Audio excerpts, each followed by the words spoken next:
Just taking a quick look at this new 2026 Corolla Cross. So this is a facelift, and that's about it. It looks a little bit different, and there is some new tech on the inside. But fundamentally, underneath, it's all the same stuff. So there's no new powertrain. In fact, most of the car is, the body on the outside is pretty much the same as well, except for the hybrid model, which does get this new front face. So this is a new design that Toyota just started doing recently, and really on some of their more premium models. Not just the Toyota, like the Crown Signia, but on some of their Lexus models as well. Yeah, kind of interesting, if you want this new premium look, this new Corolla Cross Hybrid is going to be the cheapest way to get it. So, and then to compare it to, the current version, this is the current hybrid, which did have a slightly different look than the gas model. But yeah, it's much more distinctive now, isn't it? And kind of interesting too that this area between the headlights, it's not like a grill slot, and it doesn't appear to light up because in none of these images, there's no light bar. But it does kind of look like a light, doesn't it? It looks like it's got like a clear plastic lens on it. So, maybe the designers wanted to do a full light bar, and Toyota was like, no, we're cutting that out. But still, I think, yeah, it does just look, yeah, it looks a lot more premium, doesn't it? It looks more expensive. Now, that's not the case for the gas model.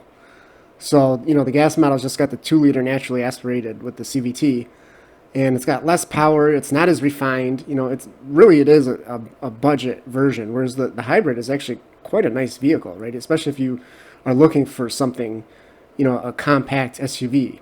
So, the only change is the grille gets this big bar that kind of goes all the way across and houses the Toyota logo. And the mesh is like this chunkier, they tried to give it a little bit of a tougher look, right? So I guess I don't know. I guess, they did accomplish that, and for comparison, yeah, this is the current version. It's the same exact grille. It's the same exact front bumper. In fact, this is all the same. It just had that plain mesh.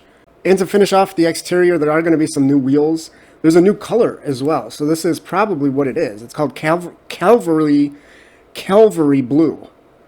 Calvary Blue. So, and of course, with the hybrid, you can option this black roof too. So the black roof, the two-tone look, is not available at all on the gas model. It's an option. And yeah, it does look great, doesn't it? While the gas model didn't really get much of a change or upgrade on the exterior, there are going to be some changes for the inside on both of these models.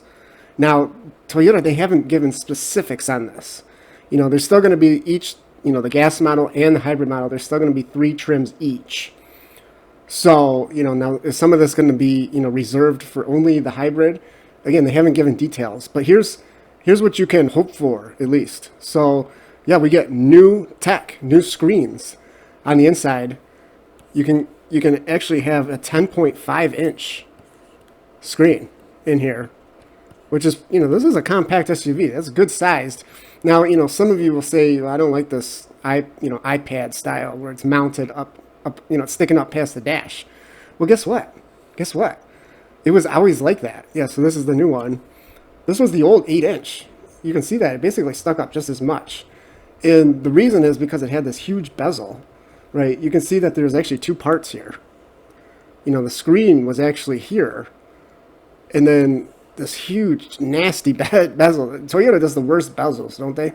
And then on top of that, the actual screen was only like here, right? Because the rest of that was actually the buttons.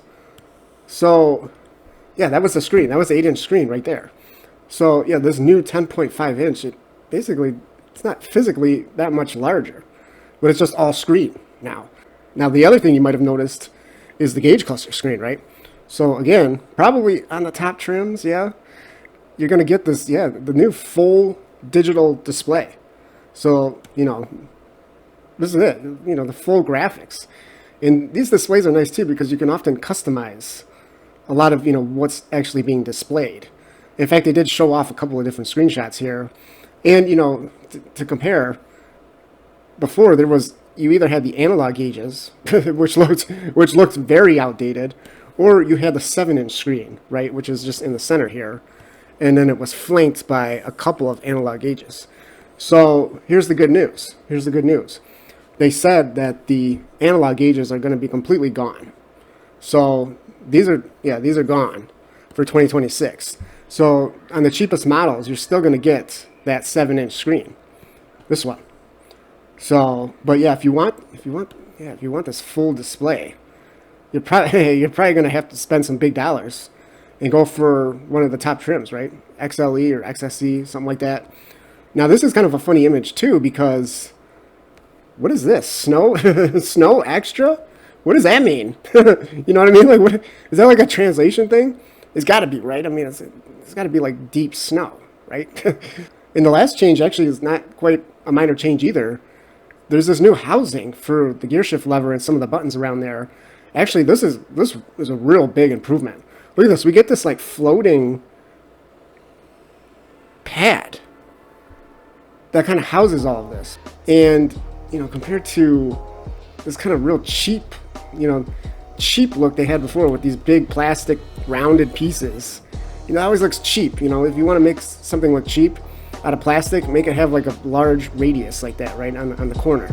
So yeah, this is actually going to make it look much more upscale.